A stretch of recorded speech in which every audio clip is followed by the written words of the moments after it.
Talk shoes. Recorded live. Hello, this is Kat Miller. It is Tuesday, April 26, 2011, and I am here talking with Dane Kirby, who is our shaman. What a sweet guy. I love talking with Dane. And if you're not familiar with what a shaman is, maybe I'll make him recap a little bit more about shamans here today, and then we'll get in and figure out what we're going to talk about. Welcome, Dane. Thank you, dear. Thank you. And, it sounds like we're married there. Twisting my arm already, going to make me recap it. Oh, well, I guess I need a work spouse. What do you say? You want to be my work spouse? There we go. Okay. Oh, dear.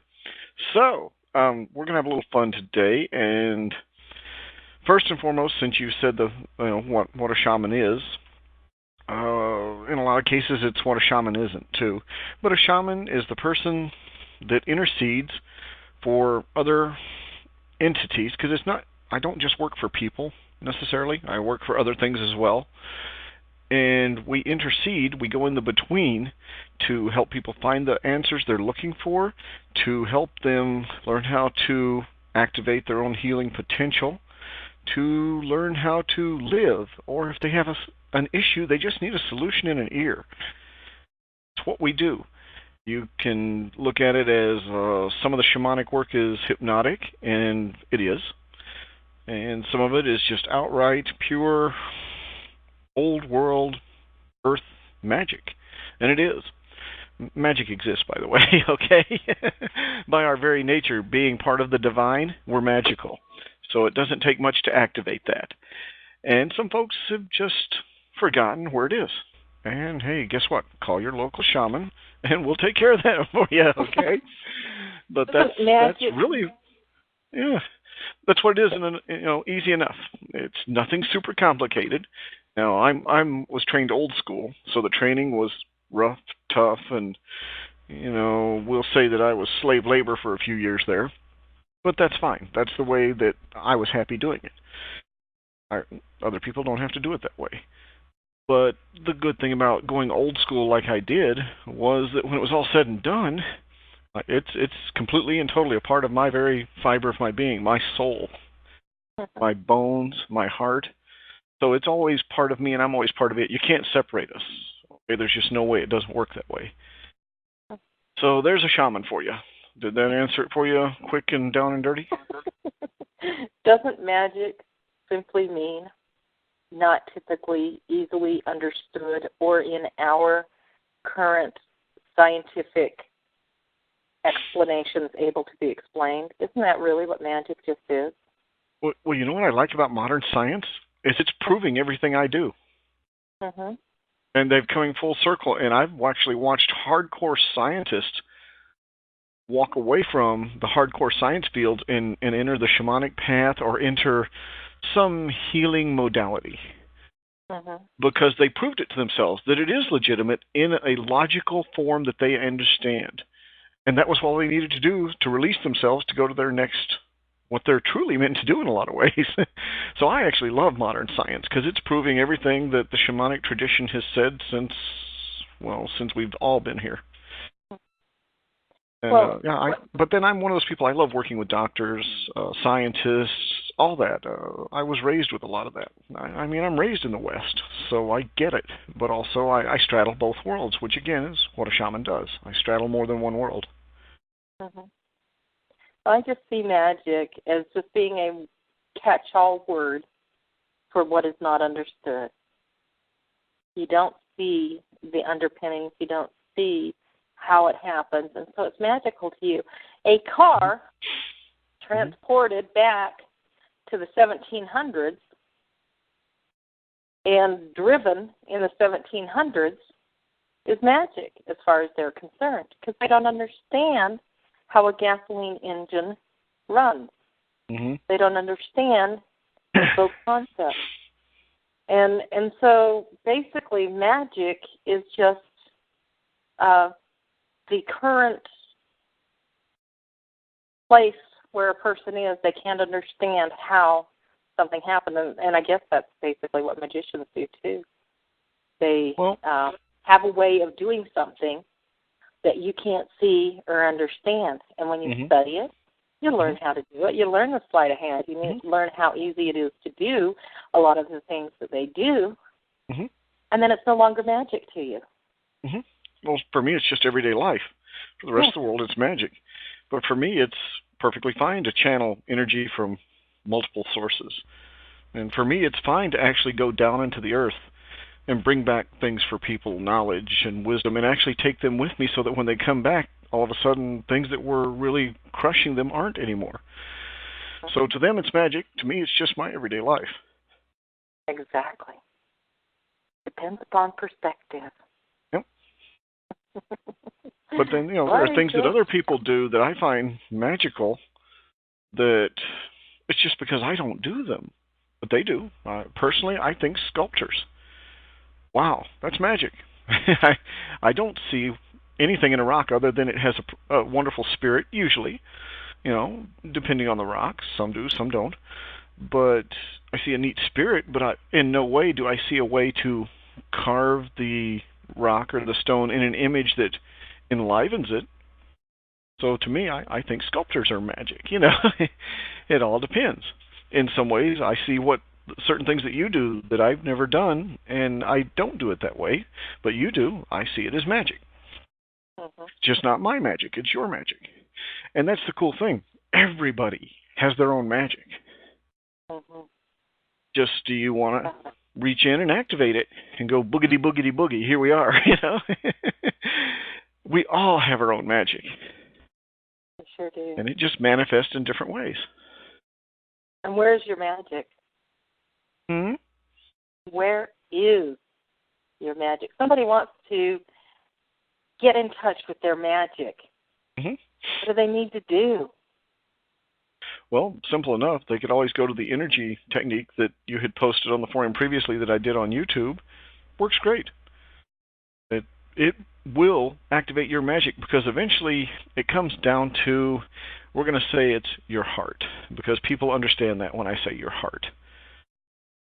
When you listen to your heart and you act on it, you're opening up all kinds of worlds and universes. And that is a center of your magic. You can think it into... Okay, let me backtrack here. Let's go with two different schools of thought. Wizardry, shamanism. Wizardry, incantations, formulas, exact rituals, A, B, C, D, E, the scientific method, and it will get the exact same result every time. Okay? Shamanism, working with... Your wizardry is your intellect. You're working from the mind in the head. You're working from the brain in the head. That's what wizard is. Right. Whereas shaman, I'm working purely from the heart and the soul. Now, I have no issues with bringing the mind into it because there's times I have to for balance. But the shamanic tradition, you're open wide. You know for a fact that you are working directly with the universe. Now, as to what aspect that is, as in, say, it shows up in a totem form for you, or if you're not even working with totems, you can be the shaman, a shaman, and not actually have totems per se, and you can just work directly with the source.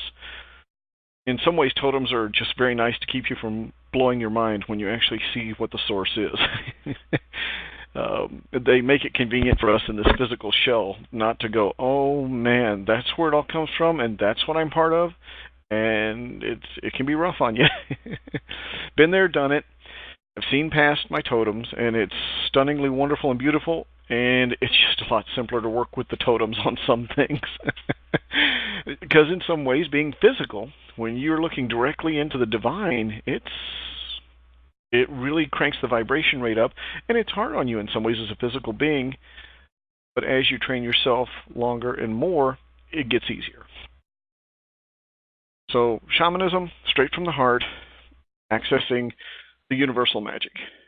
Wizardry, A, B, C, D, formula, that kind of thing. Wizardry also, in a lot of ways, is responsible for modern science, with the empirical method and all that, and I love it. I'm glad it did.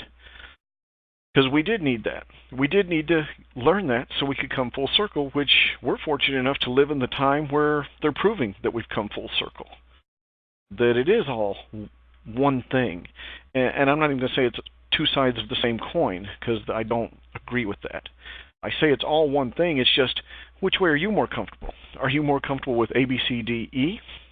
Or, man, my heart's got it today, and this is what I feel is happening for this person that came to me today, and we're going to take care of it right now by just the power and energy and magic that's flowing through my heart from Mother, and we're going to take care of this person. So which one appeals to you? People are different. So you can access it either way. We have two brains. Yeah. We have a brain in our head, the intellectual, the logical, and also the creative. And then we have a heart brain, where we think with our hearts. You've heard that. Think from the heart, act from the heart, do from the heart. So it is our natural state of being to be in the heart brain. Yes. Interesting.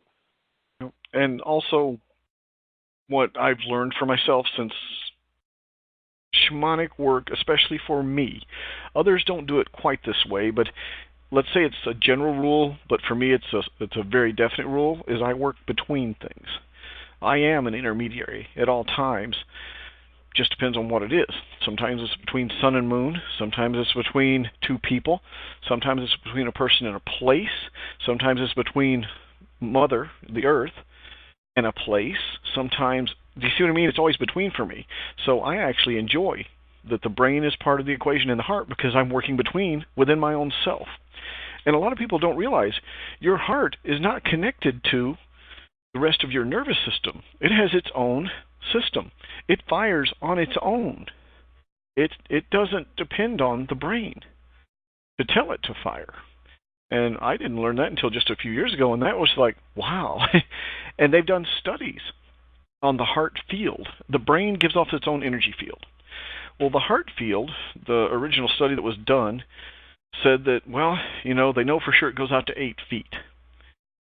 And that's pretty cool, but then with anything else on any study, you have to ask yourself the next question, well, how do they know it's 8 feet? Well, you get into it and you find out in the study that that's just as far as their equipment would go out. And there were other studies done later that found out your heart field can actually expand miles, far more than just 8 feet. So this was a revelation, there we go, to the scientists doing it. So, isn't that funny that we do that? Because I'm reminded immediately of Dr. Emoto's work. Dr. Emoto is the Japanese scientist who discovered the water crystals and how reactive water is to the energies around it. Like you can play hard rock to distilled water, and it will, when it freezes, it doesn't really crystallize. Actually, distilled water that has been not had anything done with it really does not crystallize because it's such a pure form of water. It doesn't have any kind of anything in it. Anyway, when you play hard metal, heavy metal, I guess, heavy metal rock music to it, it won't crystallize. It kind of has an ugly look to it. And when you play Mozart or one of those classical musics to it, or when you put words such as thank you and I love you, it makes marvelous, beautiful crystals. And what I found really interesting is one day somebody asked Dr. Emoto, so how long does the water have to be exposed to the words before it creates the shift in the water that makes the beautiful crystals? And his immediate answer was 24 hours. Mm-hmm. Why did he say 24 hours? Probably because they freeze the water for 24 hours before they look at it. Right. My experience has been immediate. Mm-hmm. If Oh, yes. you take and you write on a glass, even with just your finger, Mm-hmm. the word love, Mm-hmm. you find a shift in the flavor of that water immediately. Mm-hmm. If you Yes. have a cup of water that, say, you got it from the municipal. Let me tighten my tongue just a little bit more. The municipal On the chalkboard 100 times for you. water supply, and you smell chlorine in it, and you taste chlorine in it. Mm-hmm. Take a finger, write love on the glass. Mm-hmm. I generally write it below the level where the water is, below the top of the water. Smell it and taste it again. Right. Wow. And it's not just me. I have had people floored by what has happened when they've done that, because the smell of the chlorine is immediately dissipated. Mm-hmm. Well, you know what's funny? If you have fish and you're using regular tap water to replenish their tank and you don't have any dechlorination stuff, you wait 24 hours for the chlorine to evaporate before you use the water. So there's your 24 hours again. But no, I agree with you totally. All it takes is just that one empowerment, that thought, that action, and it works. Well, tell you what, let's do something for folks out there. On the energy ball technique that you put the link up for, that I showed people, the quickie. You want to sit there and know what it's like to feel love? And truthfully, after talking with this cat, with what you just said, I'm going to actually do something big on this. I can feel it. Something's coming. But write love on each of your palms before you do the energy ball technique. And then when you absorb that energy into your heart, write love over your heart. And folks, get back to us on that one and let us know just how your world has changed instantly. I mean, we're talking what here, Cat? A tops of 2 minutes to do the whole technique? So, yeah, let's get some response from folks on that one. I really enjoy that because for myself, I just automatically embody whatever I'm doing. Especially, I used to drive my Reiki master crazy with that when he was teaching the advanced symbols for the master's level and things like that. And I'll be honest with you, prayer, like prayer rags and things like that folks do. I do them for folks. I will energize something and send it to you. I don't tend to do a cloth. I tend to do earth things. I'll do stones, rocks. You've seen me, Kat. You know how that works. But I would just absorb the symbols, and I'm done with it. And he's like, well, no, you have to say it out loud and do this. I said, well, no, I just absorbed the symbol. And I would put them in my hands and absorb them. Drove him crazy. But then you have to remember, he was trained in the wizard tradition. And it drove him batty. Because I didn't do ABCD. Well, we learned a lot of great things from each other. I found out there are times ABCD is really, really far more effective than just throwing it out there in some ways. And he learned that in some ways, just absorbing things and just letting your mind just go and get it out of the picture, suddenly his levels increased. And so, it's always a balance and a trade-off. And I like that though with what you're saying. Let's do that. As a matter of fact, I'm going to even do that myself for a few days here, and I'll report back to you on the next talk how that was different from what I would normally do. That's awesome. What I see though, Dane, in you're talking about your master on that, is that most of your energy techniques have to be teachable. And in order for everyone to be able to learn to do a technique, it needs to be done in a fashion that can be learned. It is a person, once they've learned the steps, once they've learned the technique, then they are open to taking it beyond, and they begin to put their own twists into it, and they learn to step beyond what they are taught. But the reason that you probably drove him crazy and such was because you were beyond most of the students as far as that goes, and you were able to step through it, step beyond it, and that you kept him on his toes. Yeah, you had that connection that let you work with the energy without having to follow the steps that most people have to follow to make it work to begin with. And here's another interesting thing for you. The way modern science has evolved in the school systems and everything else in relation to what you're saying, that you teach at A, B, C, D, E. Period. You also notice in most school systems we're not allowed to make mistakes anymore, and that's a shame. The way I was originally taught, growing up deep in the Gulf Coast and all that, is literally the old men or the old women would take me out into a field or a piece of swamp and just say, okay, stay here. We'll be back in 6 hours, and you're going to tell us what you know. That was it. There was no anything else other than that. And it led to me, after the first time, coming back, well, what did you learn? And I sort of the first thing, and I was a little kid, 5, 6. The first thing I learned was mosquitoes ate me alive because I was tasty. And they said, okay, you learned something. We're going to do it again the next day. Well, it must have been when I was 5 because I wasn't in school at this time. So this is how it continued. And then when I started school, it would continue like into the summers, to where go to a place and learn what the place has to tell you. And I ended up evolving it and learning to listen to things I never would have thought of. So the scientific method comes along and just says, okay, look, we've got you in this place now. Listen to the wind. Hear the trees. Hear the leaves.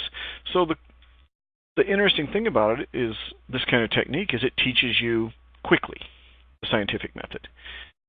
But by the same token, learning it the old traditional way that I was taught it was a process that took a long time. I mean, it wasn't unusual for it to take a decade or more to train up somebody in the shamanic tradition. So just by the very nature of how the world is speeding up, old school shamanic work like I was raised with is not a dying art as much as it's just not a convenient art. Because we don't have the time day to day, or so we think, to do that kind of work. I know some martial arts masters that, even when I was at my best, I was just a little piker compared to these guys. And I'm like, oh my God, you do things physically that you're like a demigod, a physical adept. How do you do this? And they're like, oh, I'm nothing. You should have seen my master. And I'm like, what do you mean? And for them, they said, well, it comes down to, since I have to raise my family and run my school, I only get 6 hours a day to practice for myself. Now think about this. Full-time job with a family and still practicing 6 hours a day on their art. They said, now my master, he practiced 14 hours a day, and he was amazing. So it comes down to, where does your time belong? And in this modern era, well, it takes 2 incomes for a lot of folks to make the money to take care of the family. You raise the family, you come home from work, and then you're like, ooh, do I want to get up and go over and do this thing that will change my life for the better? Or do I want to sit in front of the TV for the next 3 hours? Which ones feels easier to you and seems like the simpler solution because your day is full? So me, and even my old teacher, Ray Golden was his name, my Reiki master, and he just passed on recently. He and I talked about this a lot, and he said that unfortunately he felt that the shamanic tradition I was taught is a dying thing in the West. Like I say, it's going to come around in its own way, and that's fine. But when he died recently, it was really interesting. I knew when he died, he stroked. He had a stroke that nobody saw coming, and I mean, there are those of us besides me that were even closer to Ray that are gifted seers. And we never saw this coming. Not a single one of us saw it coming, including Ray. He literally died in a grocery store. is when it happened to him, he was shopping. And so it stunned all of us. And that night, when I was getting ready to go to bed, I said, I'm going to sit outside and just talk with the moon for a while. And as soon as I got set down, pure instant vision, the world as you know it here was gone. Okay? And in its place, there I was standing in an old, worn-out, three-ring tent circus. Okay? So here I was in the middle of this old, worn-out three-ring circus, the center ring. Apparently I was the ringmaster. I had the hat, the cape, and all this, and it was kind of worn out, threadbare kind of. You could tell that the other two outer rings of the circus hadn't been used, and it looked like a long time. The bleachers didn't have anybody in them, but there I was still doing the show, because it's the only thing I knew was the show, even though I had no audience. Mm-hmm. And here comes Ray. I could feel him coming through the red and white striped tent. Okay, I couldn't see him. I could just feel him coming. And I looked up because I realized he was flying. And he ripped the tent away, everything, moorings, anchors, everything. And as he was ripping it away, everything was removed that he had ever taught me, all the rules and everything, including rules that my parents and other beings and people had taught me that they meant well, and at the time, usually they were the right thing, but they no longer applied. And when he ripped that away, he went flying away, and it was his parting gift to me. And he took all of it, including the rules he taught me. And from that moment on, I was free in a way I had never been before. And instantly, my communication with the totems became three-dimensional is lacking. It's not a strong enough word, but had so much more depth than it had ever had before. I did not know you could have this kind of depth in relation to anything. So, again, here was a wizard helping a shaman, and, I was the shaman that helped him grow, because for every student you need a teacher, and for every teacher you need a student. And every once in a while we still talk, but it's more of a case of just, hi, how are you doing? Thing. Really, we don't have any in-depth talks anymore, but that was like his parting gift. And it's a gift that I'm making full use of.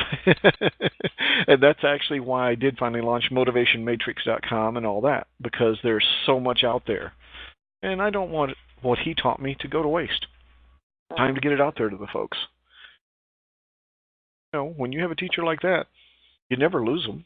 He's always going to be my master, even though he's passed on now. That's a thing that also throws people in the West. But they've got to understand, I was raised in the Deep South. I lived in Asia for years. Having a master is perfectly fine. In school, your teachers are masters of whatever they're teaching you. At least they're hopefully better than what they're teaching you at the time you're being taught it. And also remember, the old traditions, you had a master and a student, or a master and an apprentice. And that's only changed in the last 100 years, really. So, but, also you were saying earlier tonight, tie one into you for the shamanic tradition. How many times did you say it takes you for something to happen before you understand it's something you should do? It has been 3 times. Okay. And as we've talked about before, that Holy Trinity, every culture has a Holy Trinity of some kind. Well, 3s. In the shamanic tradition, when you go on your traditional, old school, old world spirit quest, you will know that your totem's there when you're deep in your vision, when you see it 3 times. That's if you're doing it yourself. That's when you know that's your totem. And so here's 3 again in the human race. And it's been that way in most traditions for as far back as there are any kind of oral or written records. So here you are, and you and I had never talked about this before, and here you said tonight, oh yeah, Dane, 3 times, it takes me 3 times usually before I realize it's something I have to do. So here we are again with a trinity. Yeah, I think what happens is it's there outside of your awareness, and you may be being exposed to it and not be aware of it. But somehow its vibration is matching up, yeah. But then at some point, it comes into your awareness, and that is the first time. Mm-hmm. And then very, very shortly thereafter, at least this is the way it has worked with me, within a very short time, a day or even a couple of hours, it centers on you again, and it comes into your awareness a second time. And then one more time, a third time, and it's like, okay, this is happening. I'm seeing 3, 1, 2, 3. I need to pay attention because it's been not only around me but in my awareness 3 times in a very short period of time. I see things like that when I had somebody ask about winning lottery, switch words to win a lottery. I wrote a note and I put it on Cat Thoughts at the Blue Iris Learning Center. Yep, saw that. And right after I posted it there, I got an email from somebody else asking the same sort of thing. 1, 2, 3. 1, somebody asked about it. 2, I decided to write a note about it, an article about it. 3, somebody else immediately after that asks about it again. You notice that number 2 was my actually getting involved in at that time. Now, here's one for you. Since you say normally it takes you 3 times before before it really sinks in, what out of that third time, once you realize it, so that people get it, is the most critical thing you can possibly do after that third time for you? For me? Yeah. Get in, research, figure out what you're supposed to do with it, what I'm supposed to do with it. So take action. Our conversation earlier, I was talking about flower energies when I created the Flower Energies Vial. That is the first vial that I actually created to sell to people. And I didn't know anything about, I'd never heard of the box flowers. Well, I guess they'd been there, but they were outside my experience. I might have had them out there somewhere, but they came into my awareness 3 times over the course of less than a week. And after that third time, I was thinking maybe I should do something with this. It would be interesting if I could make an energy vial with these. Maybe that's something that would be worthwhile. And I started to read up on the box flowers, and I started to talk about possibilities. And then I had somebody ask me, Kat, what are you working on right now? Because it's really, really important. It's something very big. And I was like, but I'm not working on anything. And it was immediately behind, I'm not working on anything, that I heard the flowers. And it's like, oh, well, I've been contemplating. And it's like, you need to get on it and you need to do it, is what my friend told me. There you go. I didn't realize why at the time, but at some point later, I did. And this was really, really hard for me because I have a friend who has worked a lot with the flower energies and such, and you can call flower energies to you. And I didn't understand why it is such a big deal for me to make this Flower Energies vial and put the flower energies in it and available. I didn't understand, why do I need to do this if you can call on the flower energies without a vial? And it was sometime later that I realized the reasoning had everything to do with the genetically modified organisms. The GMOs are affecting all of the plants out there. And they are not naturally evolving as we are naturally evolving. There are oddities that are going on, and I needed to do the Flower Energy Vial to preserve the flowers as they were at the time that I entered them into there. Does that make sense? Well, you've just become a keeper of mother. I mean, truly, that's what it is. Yeah, and that's what I realized was the urgency, was that I needed to grab the energies as they were available before they began to be destroyed.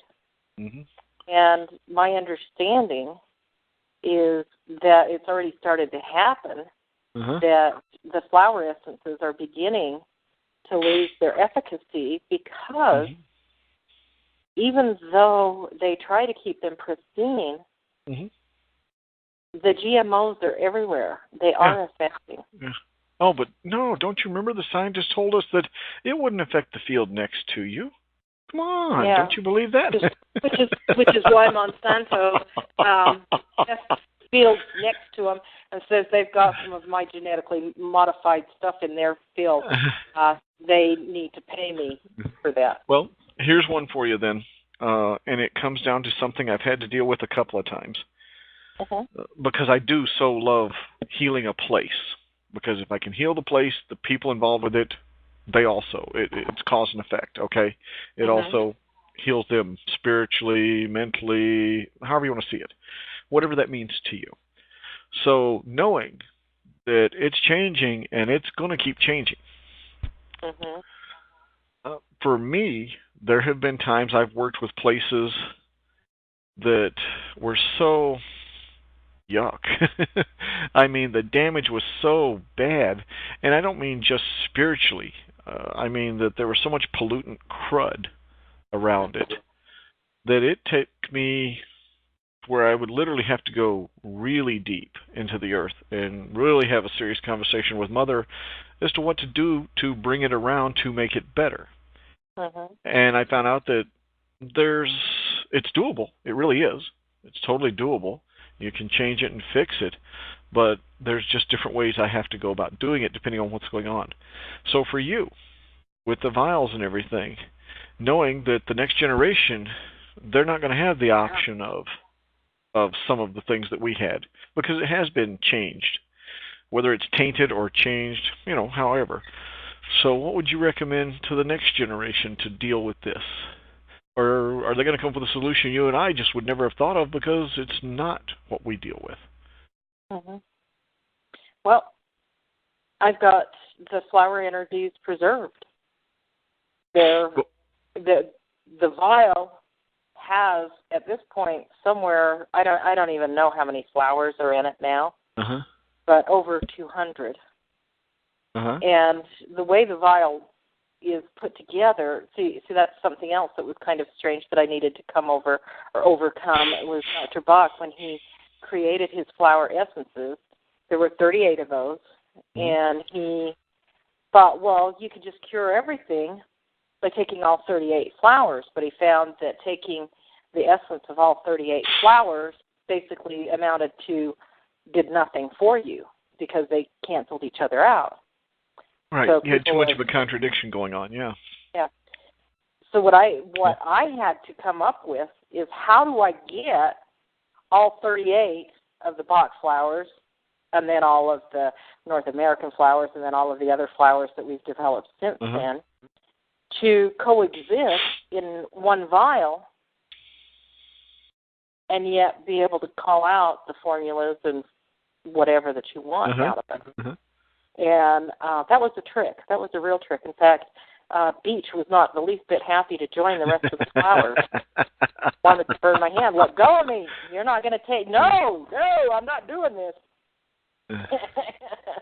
and so it was really kind of interesting to work with it there. And then also, as the Flower Energy Vial has progressed over the years, there have been a lot of new things that have come into it.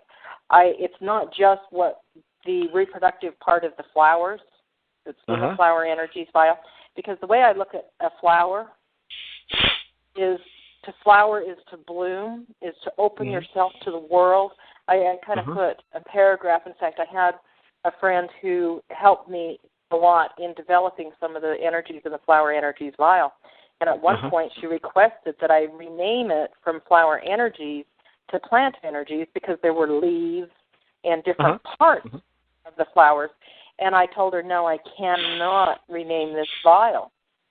And then last year, as a number of other energies came into it, she once again said, these energies are not even plant energies. We've got water added in, we've got earth added in, we've got fire added in, we've got diamond. And she's like, I was thinking that maybe we just need to rename it to energies. And my response to her was powerful. And it now has been written into my description on the Flower Energies Vial. This is what I took from the email I sent to her that brought her back to, yes, this is the Flower Energies Vial. I wrote to her, to flower is to bloom, to flower is to flourish, to flower is to thrive, to flower is to open up to the world. The flower energies in this vial include energies beyond plant world that flower. The moment she received that email from me, she came back to me. Yes, this is the Flower Energies Vial. But, you know, it took years because the Flower Energies Vial was first put together in, I believe, March of 2005. And this discussion all went on probably around this time of year last year. So I lost her from wanting it to be called Flower Energies for about 5 years. And then all of a sudden she's full on with all of the energies that she does. Yes, these are flower energies. And so it was just fascinating to see what happened. And wow, totally different perspectives all over the place, eh? Definitely. But it's amazing how it came around, huh? Yeah. Because you listened to the energy, to the nature of what you were doing, and you stayed on track with it. I could not change. I mean, she made the request, and I could not change. I could not change. And so when you listen, when you're connected and you listen, things happen. And that's what the magic is about, is listening. That's it. Hear what's going on. Well, if I don't hear you, I can't help you, and you can't help me. And either way, one way or the other, if there's a conversation being held, somebody's helping somebody. That's just the very nature of being a human. Somebody's getting helped out of a conversation. It may change 500 times in a conversation. It may only be one way. It's somewhere somebody's getting help, you know, because it's just ideas are born, things like that. Creativity is born or reignited. You know, it's no longer dormant just from a simple conversation. Absolutely. That happens so constantly in so many ways. Well, tonight even, with what we said, I like the way that, because I've done it automatically for so long, I just absorb it straight in if it's something I'm interested in, that I like it now that I'm going to sit down and take the time to teach people how to do it for themselves. And put out a nice little, I'll put up a little video for it on YouTube, and we'll just link it back to you here. I like that. So why not? It works perfectly fine. I've just never thought of doing it that way until you said something tonight after I had said something which led to this thought, which now I take action on. And guess what? The secret just manifested something for me. There you go, because I took action on it. And that's the secret to the secret. Take action. Yep, and there you go. You got a trilogy there. 3 things. A triad, a divine triangle, whatever you want to call it. You think it, you speak it, you act it. Yep, that's it. There you go. Amazing. It. Well, of course, we didn't do anything with totems or anything tonight. Next week. We'll see. Yeah, because remember last time we told everybody that we were going to sit down this time and do totems and this and that, and you know. But that's the part of the fun of you and I doing stuff together. We change our minds. And you know what's cool? We get to, because we're human. Yeah. Exactly. There was one other little thing that I wanted to talk about, and this is something that came to me from somebody that also does Reiki. Mm-hmm. She loves to put switch words in her energy, in the energy balls that she works with Reiki. Sure. And Why so not? that's kind of a cool other way to work with switch words.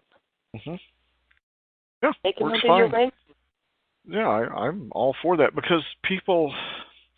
Okay, there's a couple political movements in Reiki, and I've walked away. I'm at what you would call an independent now because I'm just not going to put up with that crap. That they're trying to rigidly control. This is the way it has to be, or it's not Reiki. Please get a grip on some kind of reality. Give up the control, let it grow, and let it manifest because that's how it came about. So yes, it's a live, evolving thing. You don't want to turn it into Latin, where it's a dead language or a dead energy form. So yes, go for it. She's onto something good. I did a couple of things in Reiki that changed everything for people, and they started teaching it to other people all over the world. Why not? That's what it's for. So, hey, go for it. And if she has a real cool one that she likes, let us know. Yeah. Everybody has their own intuition and their own connection. And allow yourself to flow. Yep. Let it flow. Let it be. Mm-hmm. And I like that. I like creating Reiki energy balls and using them with switch words like that. Mm-hmm. You've got switch words linked into the vibrational balancing images. You've got switch words linked into energy circles. Mm-hmm. I don't know if you know this, Dane, or not, but on Blue Iris, there is, under the chants, mantras, meditations, and prayers, there is a switch words poem that yours truly wrote that is called Peace and Serenity. Oh, I didn't know that. Yeah, there is. In fact, there are a few things. Yeah, there are a few things that I've added into the chants, mantras, and prayers that are specifically things that I wrote, like the Stand by Your Words. Uh-huh. I believe I've got that in the chants, mantras, and prayers thing, too. Okay. And so who knows? I don't know what all I've done there. I don't pay that close Hey, attention. it sounded good while you were saying it. Yeah. Well, I had no idea the power of some of the things that I've said from time to time until somebody brings me back around to it, and I read it and I go, "Wow, I said that. Hey, those are powerful words. I'm gonna do something with that." But the Peace and Serenity actually is a switch words poem that I specifically wrote as part of the last technique that we put into the Healing Energy Vibrations Vial. That last technique is actually called, get this, Test 1 Energy Vial. And it was so funny when we started to create that. My friend, David Wilson, who lives up in Canada, he just named the document that we started to work with, Test 1 Energy Vial. That we didn't have a name for it, so we didn't know what we were going to name it. And I told him that we wanted to come up with a name. I said, think about a name for it, and so on. And over the course of the year or so that we were working on that technique and building it, he kept thinking about it and trying to come up with something, and nothing ever came. And so as we were about to insert it into the Healing Energy Vibrations Vial, I said, so David, what do you think of a name for the vial? For this technique? He said, you know what, Kat? In numerology, it's 66. This one energy vial is 66. And get this, it's 33 on the vowels, 33 on the consonants. There is a balance in Test 1 Energy Vial that is so far beyond expectations. I'm not going to change the name. There you go. And I don't think you should. And so it came into Healing Energy Vibrations Vial as Test 1 Energy Vial. So that's what our sixth technique is there. We have Ho'oponopono Essence. We have the 101 Facets of Ahura Mazda. We have the Pulsars technique. We have sound wave healing. We have crystal vibration healing. And we have Test 1 Energy Vial. There you go. Nothing wrong with that. Yeah, really kind of interesting the way it wound up, but that's where it is. And so that's your story, and you're sticking to it, right? My story, I'm sticking to it. There you go. Well, we have gone fairly long today, and so I'm thinking that it's time for us to shut things down. Okay. It's been such a pleasure talking with you today. It's fun. Magic. What is magic? Listen and make magic, huh? That's it. Well, two people talking and communicating with each other, the only thing that can happen is magic because we are part of the divine. Yes, indeed. I want to thank you. I mean, that's just the straight, simplest, easiest thing I can tell you. If every single human being understood that one simple concept and applied it to any conversation they have with somebody, we would be living in at least a Tier 1 civilization. And, that would be a stunning thing. And tell you what, maybe I'll even talk about Tier 1 the next time. But sounds like a plan. Sounds like a plan. Well, you have a wonderful week, and we will talk to you next week. Thank you, everybody, for listening in. It's such a pleasure to share these conversations with you. Indeed. Go out and make some magic, folks.